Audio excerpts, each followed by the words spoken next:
So, I want to talk about the very nature of spiritual seeking and longing, and how, when we are engaging in these impulses that come from deep within us, we can actually harness this energy to motivate, to support us in our spiritual practice. And maybe you've heard the story of the Himalayan musk deer. And, musk is a fragrance that is sought after the world over. It's a very valuable fragrance. And the musk deer, it's said, the male musk deer, when it comes into maturity, it begins to produce this fragrance. But the deer, not knowing that it's coming from within itself, begins to search tirelessly throughout the forest, yearning to find the source of this beautiful fragrance that motivates its search. And I think that's such a powerful metaphor for all of us. We often are seeking greater inner peace, greater joy, a greater sense of a deeper connection in our life, meaningful purpose. And what is so ironic is that we search all over tirelessly, but when we find it, it's within us. And I also see so much of this. We can look to the Sufi poets. The poet Rumi often wrote so many stanzas of love poetry about seeking and about wanting to be reconnected with the divine. He talks about the reed in the riverbed. And this is what he writes. Since I was cut from the reed bed, I have made this crying sound. Anyone apart from someone she loves understands what I say. Anyone pulled from source longs to go back. A few days ago, I was organizing some things in my office here at the church, and I came across an old DVD video from 1998 that had been donated with some things, and it was entitled Rumi. And so I took it home and I watched it, and I was immersed in this beautiful world of the life of the poet Rumi, who lived during the 1200s and created this literal universe of poetry. And the dominant note of his poetry is one of longing. And if you know anything about Rumi, he was a Sufi teacher, and he met his own spiritual teacher and soul friend in Shams Tabriz. And Shams Tabriz revealed to him the very nature of love. In their learning together, in their spiritual practice, in their deep soul connection, they experience the nature of love in their union, in their friendship.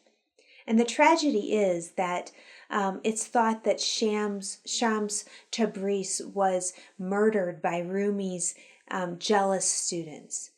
And regardless, he disappeared one day, and he left Rumi to walk the deep journey of grief, out of which was born his poetry, out of which was born this deep sense of longing, which has inspired countless people on the devotional path into search for a deeper experience of God. And as I was watching this video, there was this scene where Coleman Barks, who is a renowned translator of Rumi, there's this scene where you see his granddaughter. She's probably 8 years old or so, and we're following behind her as she is running through the tall grasses in the sunlight.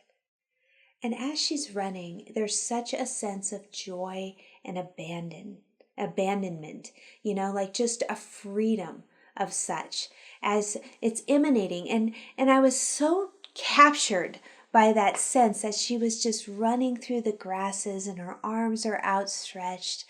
And I felt transfixed as I gazed and joined in this journey through the grass.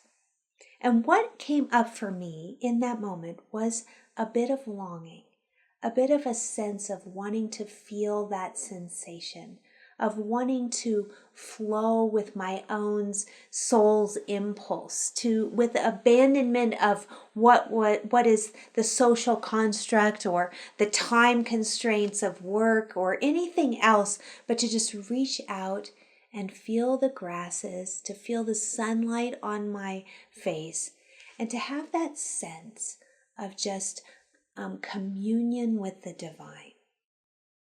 Have you ever felt that in your life, that there's this sense within you that wants to commune with the divine, that compels you to become a seeker? Rather, it is seeking, and this can take many forms, right? It can be seeking those things on the surface of life, such as material possessions or experiences, acquisition of people, power, control, whatever it is.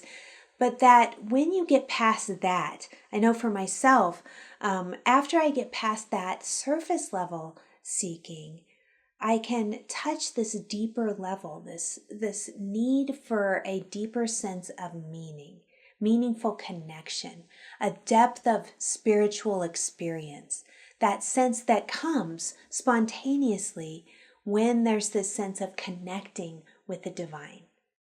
So I wonder if you want to consider in your own life, what have you been seeking recently? And for what have you put on this cloak, this gown of a seeker, and reached out into life? What have you been reaching for? All of us were once in the mud of the riverbed of God. And we lived but now in this dualistic world, we live parted from something. And what comes from that is a nostalgia for union. Oh, that grief, that nagging impulse that comes out of being pulled and separated, that sense of separation from spirit, and that sense that each one of our souls is longing in some way for a deeper connection with the divine. There's another story that comes to mind that I think really illustrates this so powerfully. And it's a classic tale that comes to us from the Jewish tales that came out of Poland in the 1600s. And there's this well-known tale that there was this man who lived in poverty. His name was Itzhak, and he was from Krakow in the south of Poland. And he dreamed of a treasure one night. And in his dream, he saw this treasure was buried under the Royal Bridge in Prague. And Prague, of course, as you know, is far off in walking distance from Krakow. But he had this dream for 3 nights in a row. So after the third time he dreamt the same dream of this treasure being buried under a bridge, he decided that he was going to take off in search of this. And he took this sign to heart, so he decided to make the trip. And when he got to Prague, in the distance he saw this beautiful bridge, but his heart fell because he saw that it was heavily guarded and the guards were patrolling it at all times. And so he wandered around, pacing back and forth, wondering, well, what do I do? I've come all this way. But I can't just start digging under a bridge. I'm going to be carted off and I'm going to get in trouble. So he couldn't quite find how he was going to dig there. Finally, one of the guards noticed him and he was confronted by this officer. He saw this guy who was loitering around too much around the bridge. And Itzhak felt that he had no choice but to explain himself and to try to get the guard on his side so that he could begin to dig under the bridge. So he told the officer all about his dream. He told the story, and you know what happened when he was done telling this story? The officer began to laugh. He said, "Ha! You are such a foolish man," said this officer. He said, "Look, I dreamed of this guy named Itzhak from Krakow who has this treasure buried under his stove. But do you see me traveling to Krakow to dig up under this Itzhak's stove? Of course not." He goes, get out of here, go home, and don't worry about dreams. But Yitzhak, it was like this bell went on in his head. He heard what the officer said, and so he got right back on the road. He wasted no time. He went straight to his house, and he went to the stove in his home and began to dig under the stove. And what do you know? Sure enough, he found this buried treasure there. That's as it is follows in the legend. And it's said that Yitzhak built a synagogue, and that the synagogue of Krakow, this imposing, beautiful architecture that even survived Nazi attacks, was built from a man who was newly and suspiciously rich, Yitzhak, who had discovered treasure in his very own home. Of course, there's many meanings that we can go through in this story, but the one that I think, which is resonant with the musk deer, is that when we follow our discontent, when we follow our restlessness, when we follow those trails of dissatisfaction in life, perhaps if we are attentive enough to go deeper into the search, into what is the longing beneath those things we seek in life, perhaps we'll be led to the treasure within us. You know, I had a friend recently that said to me that that is what is meant by the very nature of a treasure chest. That is, this part of our life that we're seeking for can only be found from within us. I think what the call is for ourselves personally is that we can look at those things in life that are our disappointments, those things that we feel called to seek, and we can ask ourselves, what is it that I'm really yearning for?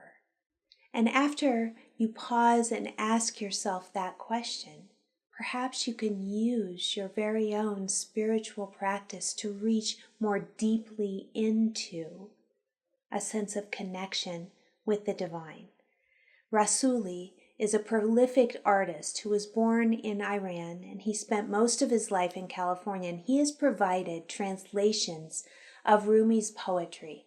And this one is related to a new gown, is expressed as follows. He says, weary and consumed by longing, I was caressed by my beloved last night. My wounded soul was set free when I tasted the sweetness of love. Love said, don't feel so hopeless, my weary and gloomy one, for my generosity is beyond forgetting those devoted to me. See how boundless divine justice can be. Behold my immeasurable kindness. Love embraced my spirit, and all my doubts vanished at once. A new and glorious robe of honor was placed on my shoulders.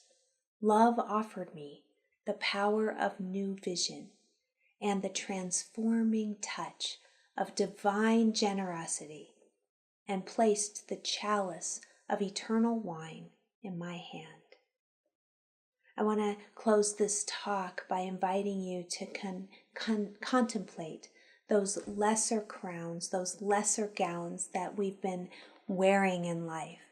Think of those gowns of busyness. I know I tend to wrap myself in that gown. Or think of the imbalance that is created when worldly events come and we wrap ourselves in the gown of our attention to those worldly events and how it can impact our mood. Or think about those gowns of engaging in dramas around us, trying to fix things that aren't really within our own realm of responsibility. So right now, I wonder if you might be ready to let go of those gowns that have been related to the external world of seeking, those that you've been wearing, and I wonder if you're ready to let those go so that we can move into a deeper sense of connection with the divine.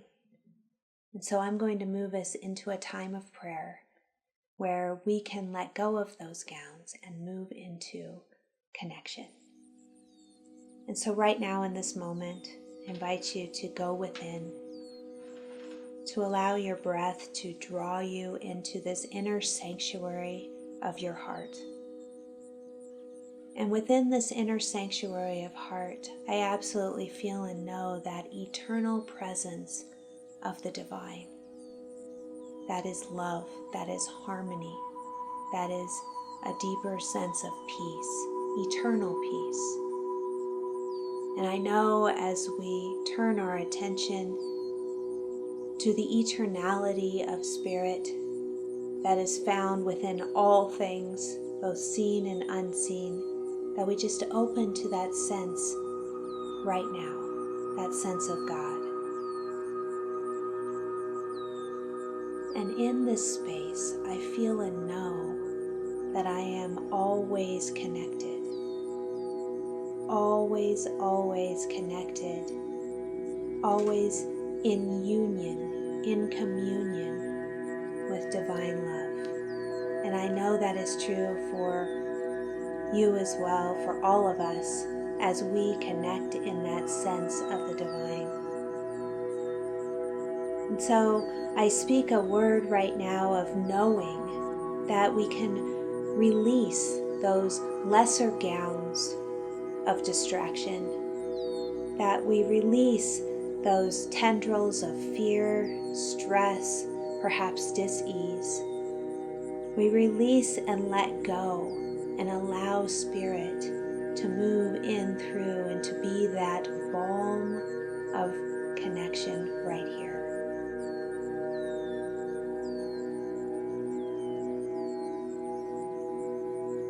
And as we continue to breathe in this spaciousness of the present moment,